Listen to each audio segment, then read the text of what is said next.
Hyderabad district Congress committee के सदर मोहम्मद वलीउल्लाह समीर ने अवाम के फैसले को कबूल करते हुए सदर मजलिस असदुद्दीन अवैसी को हैदराबाद लोकसभा हल्के से मुसलसिल 5वीं कामयाबी पर मुबारकबाद दी।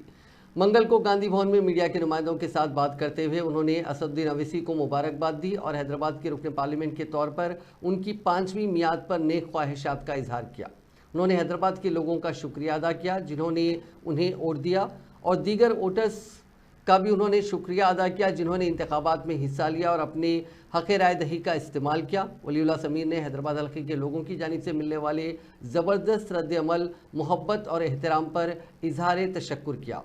उन्होंने कहा कि उन्हें 17 दिनों की मुहिम के बाद तकरीबन 63,000 वोट मिले हैं। ये तादाद इलेक्शन जीतने के लिए काफ़ी नहीं है, लेकिन ये बहुत अहम है क्योंकि ये वोटर सख्त गर्मी में कांग्रेस पार्टी को वोट देने के लिए घरों से निकले थे। उन्होंने कहा कि वो कभी नहीं भूलेंगे और उन लोगों के शुक्रगुजार रहेंगे। कांग्रेस लीडर ने वोटरों को भी मुबारकबाद दी जिन्होंने MIM leader Asaduddin Owaisi, BJP उम्मीदवार माधवी लता और दीगर उम्मीदवारों को जमहूरियत में अपने यकीन को तस्लीम करते हुए उनकी हिमायत की। उन्होंने कहा कि उन्हें खुशी है कि उन्होंने मुहिम के दौरान अवामी मसाइल को उठाया और मजलिस और BJP कायदीन को भी तरक्की के बारे में बोलने पर मजबूर किया।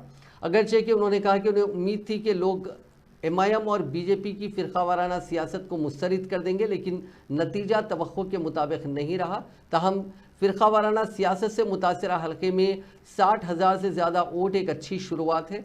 समीर वलीउल्लाह ने हैदराबाद के लोगों की खिदमत जारी रखने और उनके मसाइल को हल करने के अपने अहद का ऐलान किया।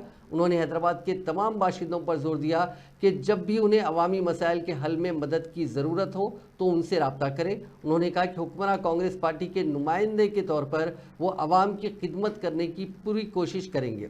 उन्होंने कांग्रेस कायदीन मल्लिकार्जुन खड़गे, सोनिया गांधी, राहुल गांधी, रेवंत रेड्डी और दीगर कायदीन को मुल्क भर में बिलखुसूस तेलंगाना में कांग्रेस और हिंदुस्तानी और इंडिया अलायंस के उम्मीदवारों की जीत पर मुबारकबाद पेश की।